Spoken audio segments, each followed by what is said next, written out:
So shine, shine, shine where you are. You are the light of the world. You are the light of the world. You know what's interesting about that song and the role it has played in my life and the life of my family? We sing it almost every night before bedtime. When I first learned that song, when I was a camper after sixth grade at Camp Chrysalis in Kerrville, Texas, I could have sworn we were singing about Jesus being the light of the world. Because he is, and there are other songs you might know. There was a really popular one back in like late 80s, early 90s, that Here I Am to Worship, right? And it starts, light of the world, you step down into darkness, right? The light shines in the world, right? And Jesus is the light of the world. And so I started singing that song, and I was like, well, obviously we're talking about Jesus. We're singing our praise to Jesus, the light of the world. And then I realized that the whole song is built around the Sermon on the Mount, because the next verse goes, you are a city on a hill, so shine, shine, right? And then the next one goes, you are a lamp on a stand. I was like, that's a weird thing to sing about at church camp, being lamps on a stand. And then I realized that it was the Sermon on the Mount, and in the Sermon on the Mount, Jesus has turned towards us, towards his followers, and speaks words of identity to you. You are the light of the world. You see, that same light that shone into darkness, the same light that darkness could not overwhelm, that the shadows could not cover, that gave light to the whole world. Remember when we're lighting our candles on Christmas Eve service? We hear that part of the gospel according to John. That same light has shone on you. The same voice that spoke, let there be light, and there was. The same light that shines on this world, the same light that was shining then has shone upon you. It has shone in our hearts. It has illumined us. And as image bearers of God, as Christ's body, the church gathered together, we too then are called light of the world.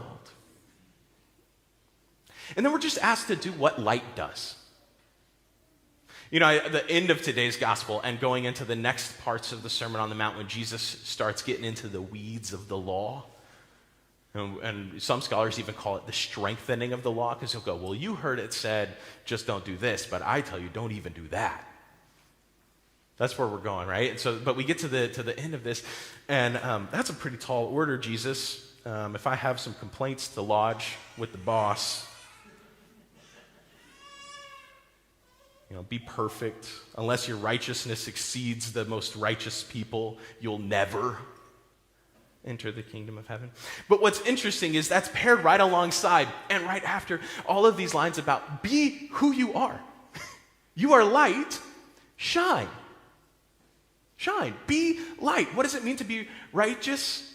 Be light. Or we can look back to Isaiah, right? When you do these things that God has called you to do, when we loose the bonds of the oppressed, when we share what we have, the food we have with the hungry, when we clothe the naked and house the homeless, when we offer a great meal of mac and cheese to somebody who lost power, we start to repair the breach, to restore the streets. Some streets are in need of some restoration.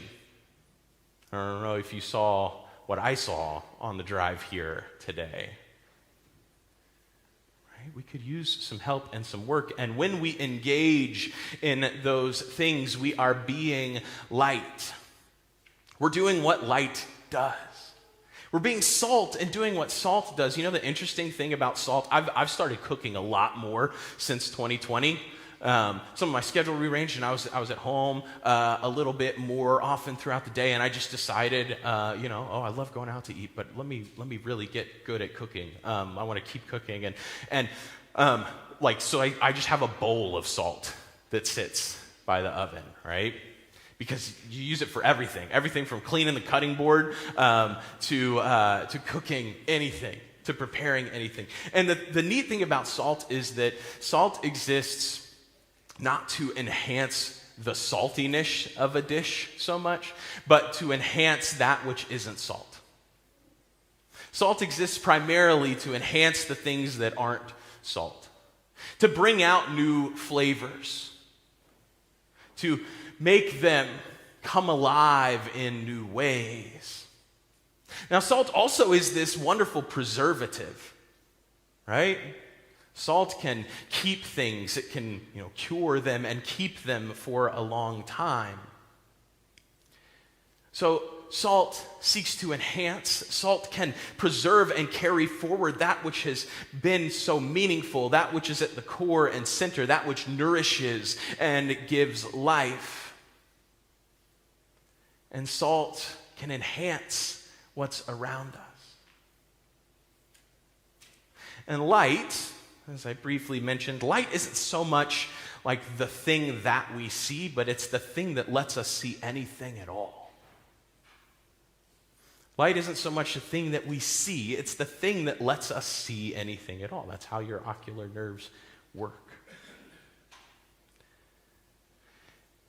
You're called to be salt and to be light, to enhance that which is around us, to go and love and serve neighbor. You're called to shine in a way that people can see what's already all around them, because we know that if we go share the good news about God's love for someone, God has already been with them. That God is already there. That God has already loved them. But we can be light. We can help people see that which is already there. We can go and help and enhance and care for. And then our light isn't just light, it's light of the world. It's light like a lamp that's set up on a stand and can illuminate a whole house. It's light that breaks forth like the dawn. It's light that shines in a way that gives people that which nourishes them today and tomorrow, day by day by day. So Jesus calls us to be righteous and to follow the way of God, but he tells us to do it by being who we are, salt and light. So you all look a little saltier than you did coming in, and it's probably that you picked it up on the roads from the freeze. I don't think we really do that down here, do we? I don't know. You all, I hope, can go out today feeling a little bit brighter, knowing that by being you are being the light of the world.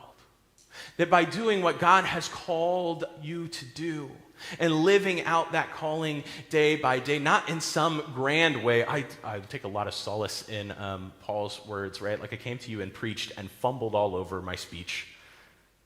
But it's not about me and my words anyway. It's about the power of God who is with you. That same voice that said, "Let there be light out of darkness," has spoken to you to bring you alive.